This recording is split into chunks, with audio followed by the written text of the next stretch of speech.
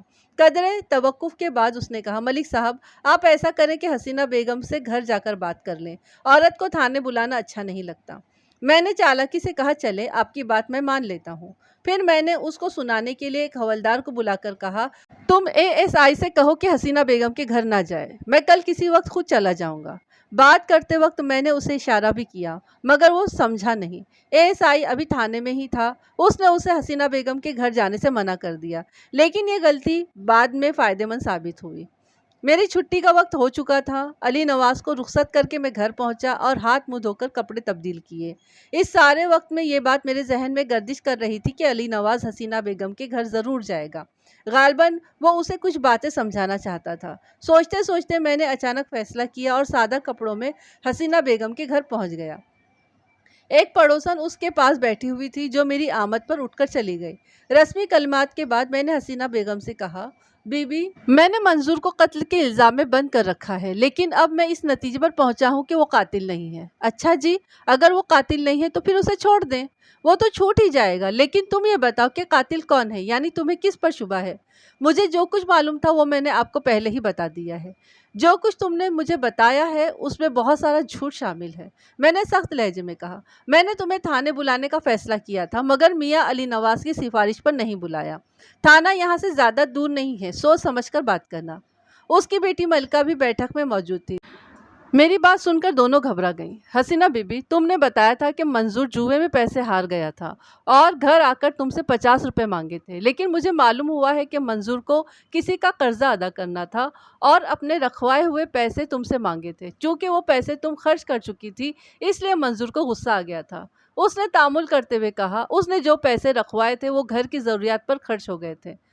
اس نے اپنا پہلا جھوٹ تسلیم کر لیا تھا۔ اس کا مطلب یہ تھا کہ اس کی دیگر باتوں میں بھی جھوٹ شامل تھا۔ میں نے پوچھا، کیا یہ سچ ہے کہ وزیر علی نے یہ مکان منظور علی کی دھمکی کے بعد تمہارے نام کیا تھا؟ دراصل جی، منظور مجھے طلاق دلوانا چاہتا تھا لیکن شیخ صاحب طلاق نہیں دینا چاہتے تھے۔ جب منظور نے زیادہ ضد کی تو شیخ صاحب نے یہ مکان میرے نام کر دیا۔ اس کے بعد منظور خاموش ہو گیا۔ کیوں خاموش کیوں ہو گیا؟ وہ میرے سوال کا مطلب نہیں سمجھ سکی۔ اس نے سوچا کہ شیخ صاحب کے مرنے کے بعد اتنا بڑا مکان ہمارے ہاتھ لگ جائے گا، اس لیے خاموش ہو گیا۔ بی بی تمہاری اس بات سے یہ نتیجہ نکلتا ہے کہ اس وقت تم دونوں میں یہی طے تھا کہ شیخ صاحب کی موت کے بعد تم دوبارہ شادی کر لو گے۔ میں نے غلط تو نہیں کہا؟ میں نے اسے کوئی وعدہ نہیں کیا تھا۔ میں جھوٹ سننے نہیں آیا ہوں، میں نے کہا۔ اگر تم نے دوبارہ شادی کا وعدہ نہ کیا ہوتا تو منظور کو مکان تمہارے نام لگنے کی کوئی خوشی نہ ہوتی اور نہ وہ خاموش ہوتا۔ سچ بتاؤ کیا بات ہوئی تھی؟ اس نے قدرے توقف کے بعد کہا، وعدے سے کیا ہوتا ہے جی؟ اگر منگنی اور نکاح ٹوٹ سکتا ہے تو وعدہ بھی تو ٹوٹ سکتا ہے۔ منظور نے مجھے طلاق دے دی، اس کا مجھ پر اب کوئی حق نہیں تھا۔ حسینہ بی بی تم نے وعدہ اس لیے توڑا کہ تمہارے پاس ٹھکانہ موجود تھا، اس بات کا تم خود بھی اقرار کر چکی ہو، لیکن یہ بات تمہیں یاد نہیں رہی کہ یہ ٹھکانہ تمہیں منظور کی وجہ سے ملا ہے۔ اگر اس نے وزیر علی پر دباؤ ڈال کر یہ مکان تمہارے نام نہ کروایا ہوتا تو اس وقت تم کسی دروازے پر پڑی ہوتی۔ وہ تو ٹھیک ہے جی، پر وعدہ توڑنے کی اس کے علاوہ بھی ایک وجہ ہے، میں نے کہا، اور وہ وجہ جاننا چاہتا ہوں میں۔ اور تو کوئی وجہ نہیں ہے جی۔ ہے، اپنے دماغ پر ذرا زور دو۔ تم نے اپنے کاغذات میاں علی نواز کے پاس کیوں رکھوائے ہوئے ہیں؟ وہ شروع سے ان کے پاس ہیں۔ وہ تمہیں ملنے کیوں آتا ہے؟ اس کا اب تمہارے ساتھ کیا تعلق ہے؟ تعلق تو کوئی نہیں، یوں ہی خیریت پوچھنے آ جاتے ہیں۔ جب منظور نے تمہیں دوبارہ نکاح پڑھوانے کے لیے کہا تو تم نے جواب دیا تھا کہ تم میاں صاحب سے مشورہ کر کے کوئی فیصلہ کرو گی۔ کیوں میاں صاحب سے کیوں مشورہ کرنا؟ وہ میں نے اسے ایسے ہی کہہ دیا تھا۔ اب میں تم سے پھر یہ سوال کرتا ہوں کہ وعدہ توڑنے کی دوسری وجہ کیا ہے؟ اب اگر تم نے صحیح جواب نہ دیا تو میں تمہیں تھانے لے جاؤں گا۔ گھبراہٹ کے باعث اس کا منہ کھل گیا۔ بولی، وہ جی، بات یہ ہے کہ میاں صاحب چاہتے ہیں کہ میں ان سے شادی کر لوں۔ میرا شک صحیح ثابت ہوا۔ جب میاں علی نواز نے کہا تھا کہ منظور 2 دفعہ حسینہ بیگم کا سودا کر چکا ہے تو مجھے اسی وقت اس بات کا شک ہوا تھا۔ پہلی دفعہ اس نے وزیر علی کے ساتھ سودا کیا تھا